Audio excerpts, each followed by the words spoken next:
ایک صحابی تھے دہیہ کلبی رضی اللہ عنہ، بنو کلب قبیلے کے یہ امیر تھے، اور ان کی شکل میں حضرت جبریل علیہ السلام تشریف لاتے تھے۔ یہ نبی علیہ السلام کی خدمت میں حاضر ہوئے اسلام قبول کرنے کی نیت سے۔ اللہ کو اتنی خوشی ہوئی کہ اللہ نے جبریل علیہ السلام کو بھیجا کہ جا کر میرے محبوب کو اطلاع دے دو۔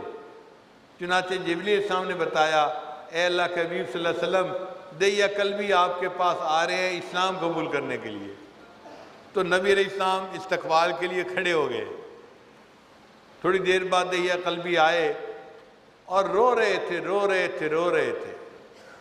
نبی علیہ السلام نے پوچھا، رو کیوں رہے ہو؟ کہ جی میں کلمہ پڑھنے آیا ہوں اور کلمہ تو میں نے پڑھ لیا ہے، رو اس پہ رہا ہوں کہ میرے گناہ بہت زیادہ ہے، پتہ نہیں میرے گناہ معاف ہوں گے کہ نہیں ہوں گے۔ تو نبی علیہ السلام نے پوچھا، تیرے گناہ کیا ہیں؟ ان کا جی 60 سال میری زندگی کے گزر گئے اور میں قبیلے کا سردار تھا، میں نے 60 سال اپنی من مرضی کی، ظلم کیے لوگوں کے اوپر، اور زیادتی کی اور بدماشی کی اور عیاشی کی، اور میں نے اپنی زندگی انہی کاموں میں گزار دی۔ تو 60 سال کے تو گناہ ہیں، اور اس کے علاوہ ایک گناہ اور ہے۔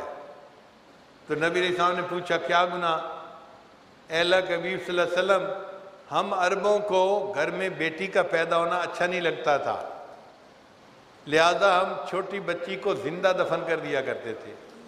میں چونکہ قبیلے کا سردار تھا، مجھے جب پتہ چلتا کہ فلاں گھر میں بیٹی پیدا ہوئی، میں اس گھر میں جاتا تھا اور اس چھوٹی معصوم بچی کو اٹھا کے گڑھا کھود کے اپنے ہاتھوں سے دفن کر دیتا تھا۔ میں نے اپنے ہاتھوں سے 70 بچیوں کو زندہ دفن کیا ہوا ہے۔ اور یہ کہہ کے پھر رونے لگ گئے کہ میرے 60 سال کی زندگی کے گناہ الگ ہے اور 70 معصوم بچیوں کو دفن کرنے کا گناہ الگ ہے، میرا کیا بنے گا؟ تو جبریل علیہ السلام آئے اور انہوں نے نبی علیہ السلام کو بتایا کہ اللہ تعالیٰ نے فرمایا ہے دہیہ کلبی کو بتا دو کہ تمہارے اس کلمہ پڑھنے کا ہمارے ہاں اتنا درجہ ہے، ہم نے 60 سال کے گناہ بھی معاف کر دیے، 70 معصوم بچیوں کے قتل کا گناہ بھی معاف کر دیا۔ اب کلمہ پڑھنے والے بندے کا معاملہ 2 ہستیوں کے ساتھ ہے، ایک اللہ کے ساتھ اور اس کے محبوب صلی اللہ علیہ وسلم کے ساتھ۔ اللہ تعالیٰ ارحم الراحمین ہے اور نبی علیہ السلام رحمت للعالمین ہے۔ اللہ کیا ہے؟ ارحم الراحمین ہے، اور نبی علیہ السلام کیا ہے؟ رحمت للعالمین ہے۔ اس کو شاعر نے کہا، خدایا تو کریمی و رسول تو کریم، صد شکر کے ہستیں میں آنے دو کریم۔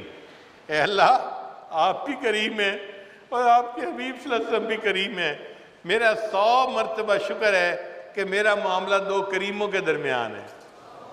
اللہ بھی کریم ہے، اس کے نبی صلی اللہ علیہ وسلم بھی کریم ہیں، تو میرا معاملہ 2 کریموں کے درمیان ہے۔ اس لیے یہ جو ہم کلمہ پڑھتے ہیں یہ اللہ کو بہت پیارا، ہمارے پاس یہ بڑی نعمت ہے کہ ہم نے کلمہ پڑھا ہوا ہے۔ آج کے اس دجالی دور میں لوگوں کو کلمے کی اہمیت کا اندازہ نہیں ہوتا، ایمان کی اہمیت کا اندازہ نہیں ہوتا، معمولی باتوں پہ ایسے فکرے بول دیتے ہیں کہ ایمان ضائع ہو جاتا ہے۔ کبھی ایسی بات مت کریں، ہمیشہ شکر ادا کریں کہ اللہ آپ نے مجھے کلمہ پڑھنے کی توفیق عطا فرمائی، میں آپ سے راضی ہوں۔ رضیت باللہ ربا وبمحمد نبیّا وبالاسلام دینا۔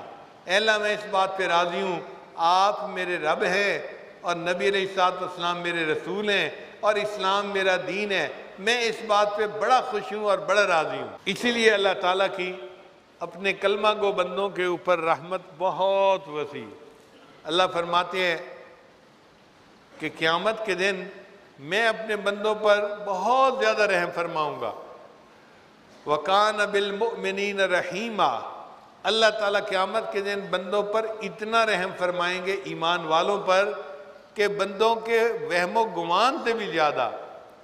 حضرت قاری و طیب رحمۃ اللہ نے لکھا ہے کہ اللہ تعالیٰ بندوں پر اتنا رحم فرمائیں گے کہ ایک وقت آئے گا کہ شیطان بدبخت بھی سر اٹھا کر دیکھے گا اگر اتنے بڑے بڑے گناہگاروں کو معاف کر دیا گیا تو شاید مجھے بھی معاف کر دیا جائے۔ اتنا اللہ اپنی رحمت کا اظہار فرمائیں گے۔